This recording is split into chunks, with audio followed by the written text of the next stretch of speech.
Hello students, welcome to another class of biology. आज के class में हम लोग पढ़ेंगे रिप्रोडक्टिव हेल्थ के बारे में। सो स्टार्ट करते हैं। रिप्रोडक्टिव हेल्थ, यहाँ पे हमें कुछ चीजों को डिस्कस करना है। सबसे पहले हम डिस्कस करेंगे are they ready to reproduce, यानी जो मेल एंड फीमेल हैं क्या वो रिप्रोडक्शन के लिए रेडी हैं।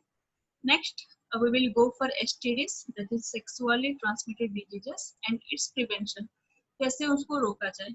नेक्स्ट हम देखेंगे birth control, next sex determination, female foeticides and over population. So let us start. तो यहाँ पे जब हम देखेंगे are they ready to reproduce, तो जैसा कि हमने पढ़ा था कि जो प्यूबर्टी होता है मेल एंड फीमेल में, वो जनरली 12 से 14 ईयर के बीच में ऑलरेडी आ जाता है। यानी 12 से 14 ईयर के बीच में मेल जर्म सेल्स और फीमेल जर्म सेल्स ऑलरेडी वो लोग प्रोडक्शन होना स्टार्ट हो जाता है।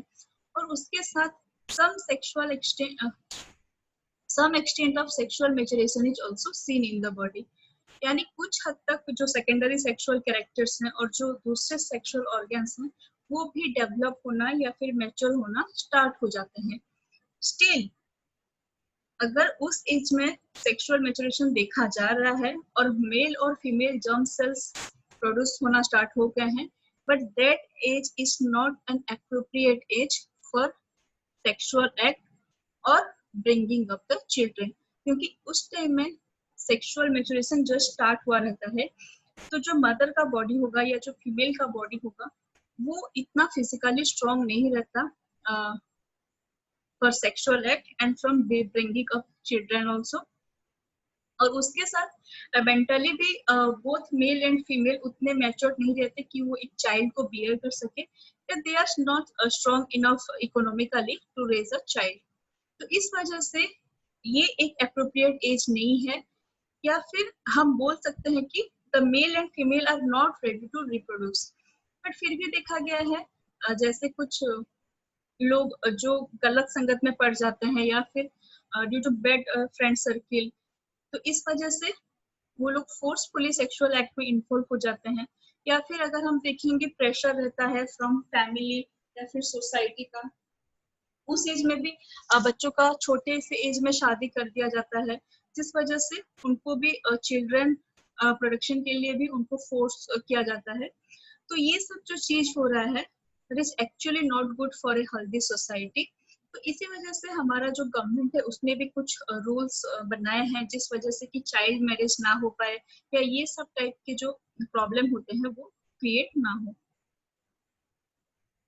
Now come to next, STD and prevention of STD.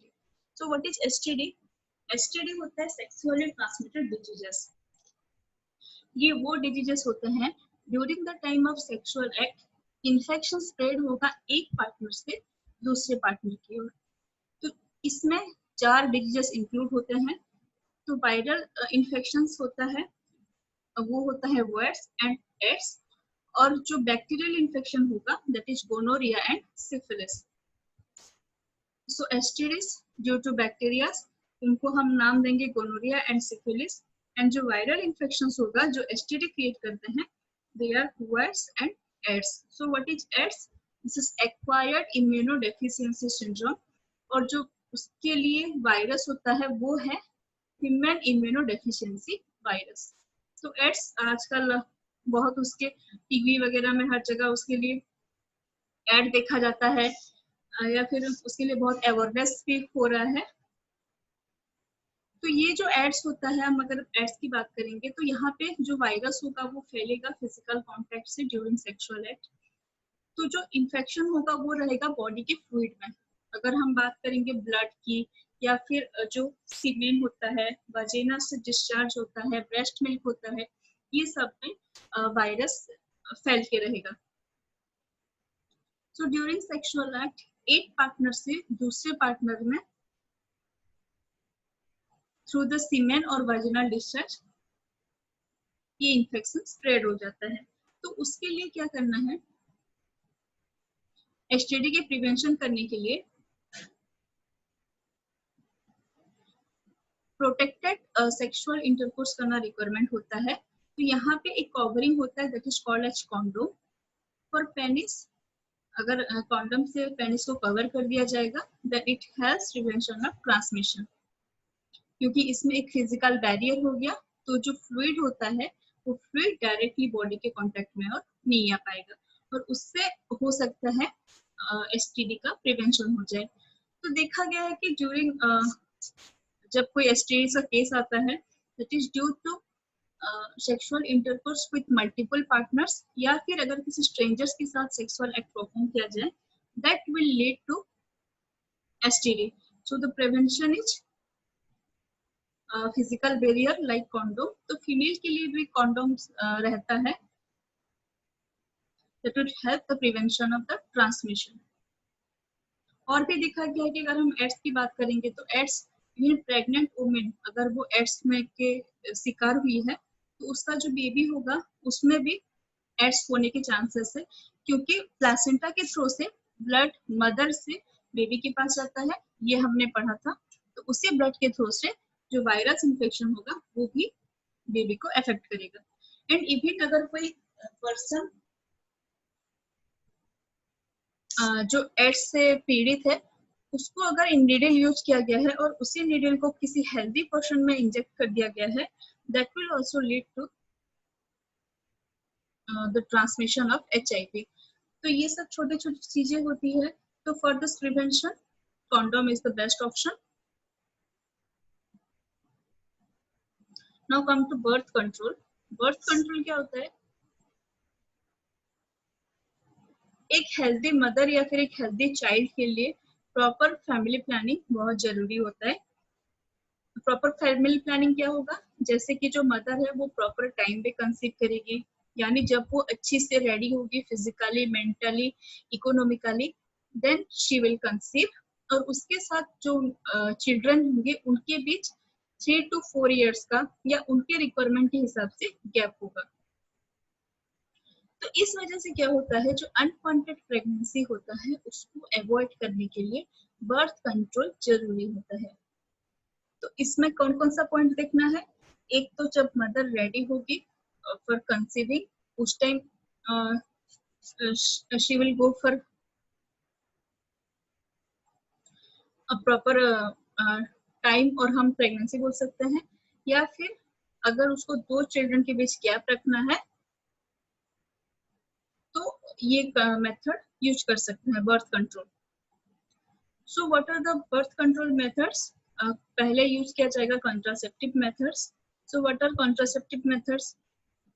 First is mechanical barrier. Mechanical barrier में क्या होता है, जो स्पर्म होगा उसको प्रिवेंट किया जाएगा टू रीच द एग, ताकि स्पर्म एग के पास पहुंच ना पाए। तो इसीलिए यहाँ पे फिजिकल बैरियर यूज किया जाएगा, like condom for male, and for female some covering for vagina is also available.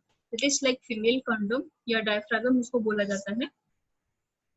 Come to next, hormonal balance. जो हार्मोनल बैलेंस होता है बॉडी में, जिसकी वजह से एक प्रॉपर टाइम में फीमेल में एग रिलीज होगा, देन फर्टिलाइजेशन होगा।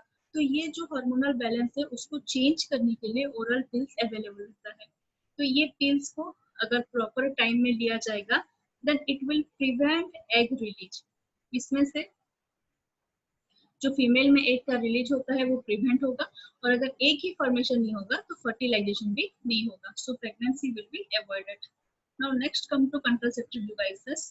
They are loop and copper T। ये contraceptive devices होते हैं जिसको कि फीमेल के यूटेरस में इंसर्ट किया जाता है, and it will give a time period for like 3 to 4 years requirement के हिसाब से, और 1 year इसको यूज किया जाएगा।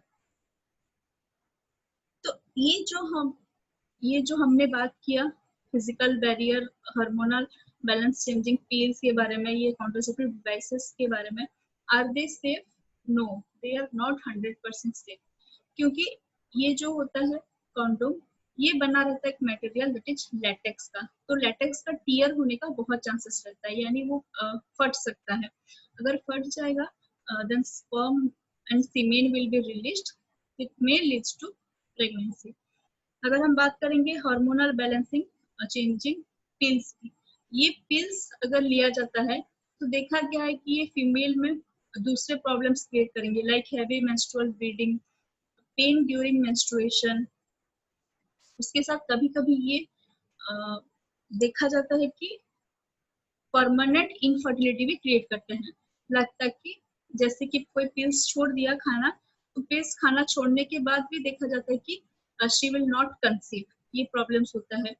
अगर हम बात करेंगे कॉपर टी जैसे कॉन्ट्रासेप्टिव डिवाइसेस की, तो ये डिवाइसेस में फीमेल को यूटेरस में अनकंफर्ट फील होगा, शी विल फील पेन, उसको इन्फेक्शन होने का चांसेस होता है, इवन यूटेराइन कैंसर, ये सब भी होने के चांसेस रहते हैं। तो इसमें पिल्स और डिवाइसेस में बहुत सारे साइड इफेक्ट्स रहते हैं। तो अगर परमानेंट बर्थ कंट्रोल करना है तो उसमें सर्जिकल ब्लॉकेज किया जाएगा फैलोपियन ट्यूब का और वाल्स डिफरेंस का। तो यहाँ पे सर्जरी परफॉर्म किया जाता है, जिस वजह से क्या होगा, फैलोपियन ट्यूब को कट कर दिया जाता है ताकि जो एग होगा और जो ओवम है वो अपने डेस्टिनेशन तक आ ना पाए, और वास्ट डिफरेंस को भी कट कर दिया जाता है, जिस वजह से जो स्पर्म होता है वो और अपने डेस्टिनेशन तक नहीं आ पाएगा। So that's all about birth control. ये जो ऊपर का हमने पढ़ा था ये सारे टेम्पोररी बर्थ कंट्रोल है, और ये जो नीचे का हमने पढ़ा वैसेक्टोमी एंड ट्यूबेक्टोमी, ये होंगे permanent birth control methods. So according to the requirements जो कपल्स होते हैं वो इसको यूज कर सकते हैं।